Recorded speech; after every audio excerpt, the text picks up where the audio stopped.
Hello to all, welcome to my channel. तो आज हम एमसीक्यू सीरीज़ में social disorganisation and social control के ऊपर एमसीक्यू करेंगे। ठीक है, सामाजिक विघटन एवं सामाजिक नियंत्रण, इसके ऊपर हमारे कुछ प्रश्न होंगे जिनको हम यहाँ पर सॉल्व करने जा रहे हैं। ठीक है, तो पूरी वीडियो देखिएगा। अगर आपको वीडियो पसंद आती है then do like and do subscribe my channel. तो अब चलिए शुरू करते हैं अपनी वीडियो को।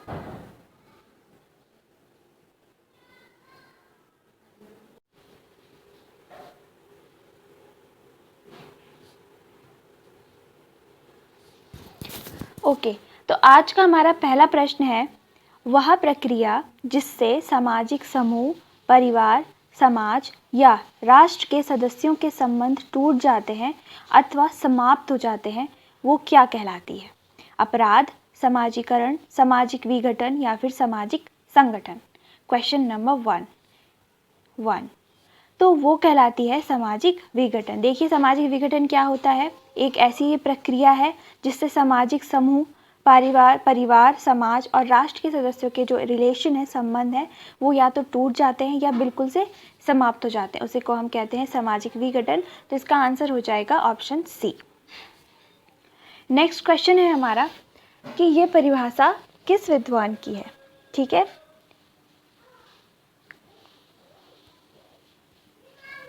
सामाजिक विघटन वह प्रक्रिया है। देखिए, सामाजिक विघटन के ऊपर ही ये एक डेफिनेशन दी गई है कि सामाजिक विघटन वह प्रक्रिया है जिसके कारण समूह के सदस्यों के बीच रहने वाले संबंध टूट जाते हैं और नष्ट हो जाते हैं। ये परिभाषा किस विद्वान की है? लेमर्ट, मैकाइवर एंड पेज, इलियट और मैरिल और कोइक। तो इसका जो आंसर हो जाएगा वो हो जाएगा इलियट एंड मैरिल। इलियट और मैरिल कहते हैं कि जो सामाजिक विघटन है ऐसी प्रक्रिया है जिसके कारण जो समूह होते हैं उनके सदस्यों के बीच में जो संबंध होते हैं वो या तो टूट जाते हैं या फिर नष्ट हो जाते हैं, जिसे हम सामाजिक विघटन कहते हैं। Next question is crime and custom in savage society. Crime and custom in savage society नामक पुस्तक के लेखक कौन है? मैलिनोवस्की, हेनरी मैन, होवी या MacIver. Crime and custom in savage society. तो इस बुक के जो लेखक हैं वो हैं हमारे मैलिनोवस्की। ठीक है, मैलिनोवस्की द्वारा इस पुस्तक को लिखा गया और ये क्वेश्चन इंपॉर्टेंट रहता है। चलिए, नेक्स्ट क्वेश्चन इज सम समाजों में पद से भ्रष्ट होने वाले व्यक्ति के लिए सामाजिक नियंत्रण का कौन सा रास्ता अपनाया जाता है? जब कोई व्यक्ति पद से भ्रष्ट मतलब वो कुछ ऐसे विचलित कार्य करने लग जाता है जो कि समाज के नियमों के खिलाफ होते हैं, तो सामाजिक नियंत्रण हमें करना होता है। तो वो कौन सा रास्ता हम अपनाते हैं? बहिष्कार का, गपशप का, उपहास का या फिर ये सभी के सभी। तो 56 का हो जाएगा बिल्कुल से डी। क्योंकि आप देखिए, कोई भी व्यक्ति है अगर वो विचलित व्यवहार करता है तो या तो उसे समाज से बहिष्कार कर दिया जाता है या फिर लोग उसके बारे में बातें बनाने लगते हैं या फिर उसका उपहास करने लगते हैं। तो इस तरीके से उसको सामाजिक रूप से हम नियंत्रित करते हैं। ठीक है, नेक्स्ट क्वेश्चन देख लेते हैं। इनमें से मर्टर ने किस विचलन का उल्लेख नहीं किया था? हम सभी जानते हैं मर्टर ने टाइप्स ऑफ विचलन दिए थे जिसमें कौन नहीं आता है? संस्कारवाद, प्रत्यावर्तन, नवाचार या फिर विरोध। तो सबसे पहले आपको पता होना चाहिए मर्टन के इन सभी के बारे में। तो देख लेते हैं, सबसे पहले क्या आती है हमारी, जो फर्स्ट में आती है हमारी वो आती है कन्फर्मिटी। सेकंड में आ जाता है हमारा इनोवेशन। ठीक है, थर्ड में आ जाता है हमारा रिचुअलिज्म, फोर्थ में आ जाता है हमारा रिट्रिज्म एंड 5 में आ जाता है हमारा रिबेलियन। तो इसमें से कौन से विचलन का उल्लेख नहीं किया गया था? 57। तो जो 57 जो क्वेश्चन इस क्वेश्चन पे नहीं जाएंगे हम, तो इसका जो आंसर हो जाएगा वो हो जाएगा D. D is the correct answer. Next है हमारा 58। 58 है पारिवारिक विघटन का मुख्य आर्थिक कारण क्या है? नैतिकता का अभाव, औद्योगिक विकास, सामाजिक रूढ़ियां या फिर शिक्षा में कमी। 58। तो इसका आंसर हो जाएगा बी, औद्योगिक विकास। मुख्य आर्थिक कारण यही रहा है। नेक्स्ट देख लेते हैं, इनमें से कौन सा लक्षण सामाजिक विघटन से रिलेटेड नहीं है? सदस्यों में मतैक्य, परिवार में अस्थिरता, सामाजिक संस्था में संघर्ष या फिर व्यक्तिवादिता। तो इसका जो आंसर हो जाएगा वो हो जाएगा ऑप्शन नंबर ए। ठीक है, नेक्स्ट देख लेते हैं, व्यक्तिक विघटन का उदाहरण इनमें से कौन सा नहीं है? विवाह विच्छेद, बेकारी, मादक द्रव्य व्यसन या फिर वेश्यावृत्ति। तो 60 का जो आंसर हमारा सही हो जाएगा वो हो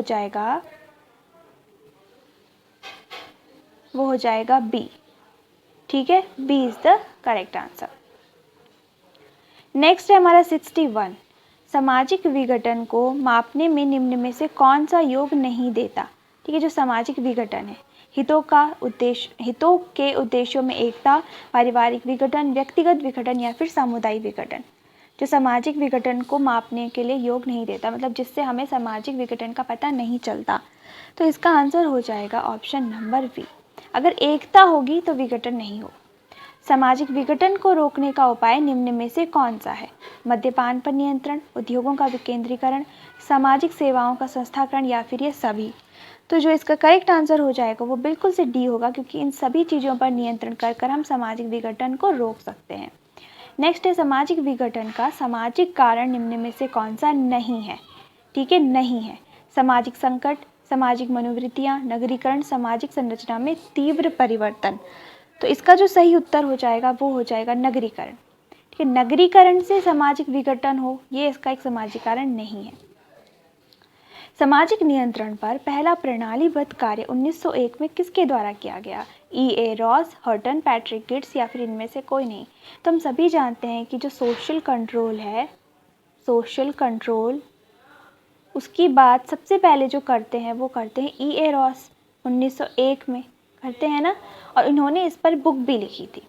नेक्स्ट है, समाज के नियमों का काफ़ी दबावपूर्ण पालन करने से भी एक प्रकार की विसामान्यता को पैदा होता है। ये कथन किसका है कि अगर समाज के नियमों को हम दबावपूर्ण उसका पालन करते हैं तो वो भी एक तरीके की विसामान्यता है। मिल्स कहते हैं, विलियम्स कहते हैं, ग्राहम सुमनर कहते हैं या फिर मॉर्टन कहते हैं। तो इसको जो कहते हैं वो कहते हैं रॉबिन एम विलियम्स। ठीक है, वो कहते हैं इसको। नेक्स्ट देख लेते हैं, सामाजिक दूरी का पैमाना समाजशास्त्र में किसने दिया था? सामाजिक दूरी का पैमाना बोगार्ट्स ने, वेबर ने, मर्टर ने, पार्सन्स ने। हम बिल्कुल जानते हैं ये देते हैं बोगार्ट्स, तो इसका सही उत्तर हो जाएगा बोगार्ट्स। नेक्स्ट है, निम्नलिखित में से किसे आदिम समाज का अलिखित कानून माना गया है? मतलब जो कि कहीं रिटन नहीं है बट वो एक तरीके का लॉ है, कानून है।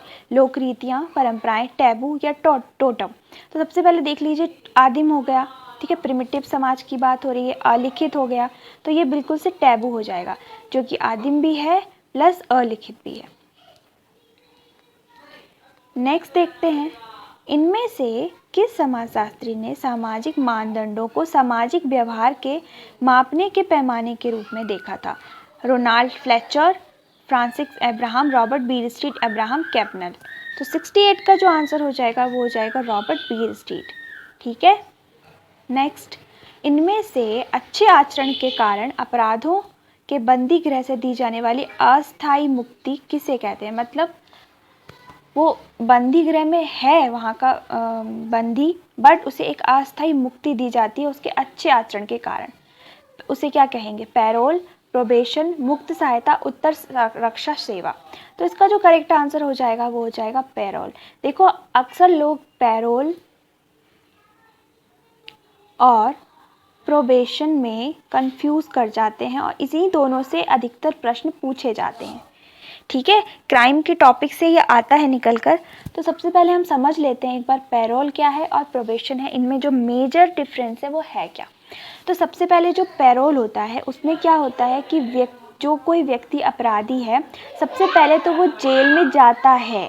ठीक है, जेल में वो रहता है, पर क्या है, जेल में तो वो रहता है पर साथ ही साथ वो अच्छा अगर आचरण करता है जेल में तो उसे कुछ समय के लिए, कुछ साल के लिए, कुछ टाइम पीरियड के लिए उसे अपने परिवार वालों के साथ रहने दिया जाता है। वहीं पर जो प्रोबेशन होता है, प्रोबेशन, इसमें क्या होता है, व्यक्ति सबसे पहले तो जेल के अंदर जाता ही नहीं है। ठीक है, उसको क्या मिल जाती है? बेल। एक तरीका हमने सब सुना होगा ना, बेल मिल जाना, वो होती है, ये उसे बेल मिल जाती है।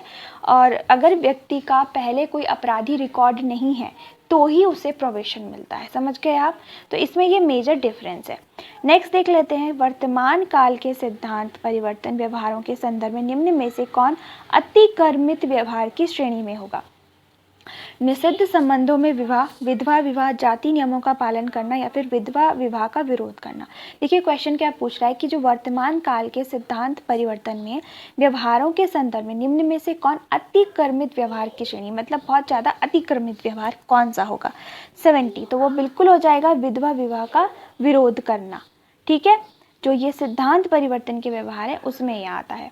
नेक्स्ट देख लेते हैं, मानव नियंत्रण के कारण ही मानव, ये कोटेशन है कि जो मानव है वो नियंत्रण के कारण ही मानव है। ये किसका कोटेशन है, ग्रीन का, रॉस का, लैंडिस का या फिर किम्बॉल यंग का।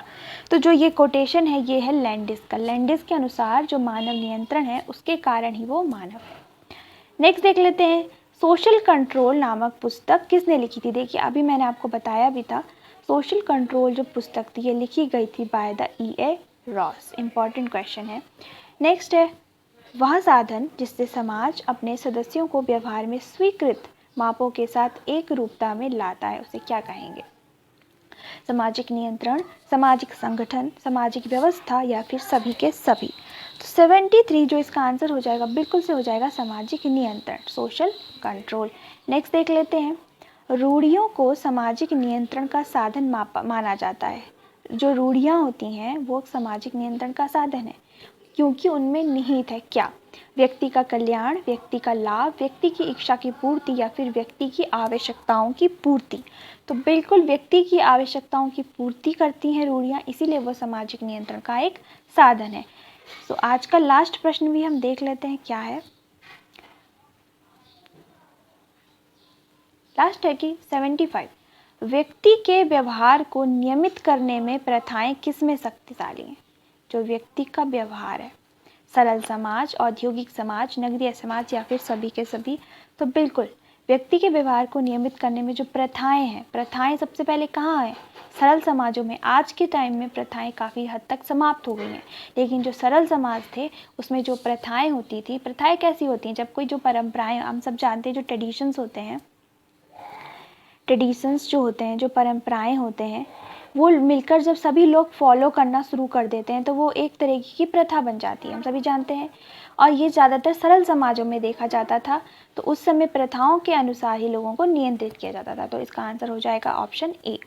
तो आज की वीडियो में हमने सॉल्व किए कुछ MCQs जो कि बहुत ही इंपॉर्टेंट होंगे आपके एग्ज़ाम पॉइंट ऑफ व्यू से। अगर आपको ये वीडियो पसंद आती है तो बिल्कुल हमारे चैनल के साथ बने रहें और इसी तरीके से हमारे साथ MCQs, क्वेश्चंस एंड कॉन्सेप्ट को भी समझें और सब कुछ सॉल्व करते रहिए।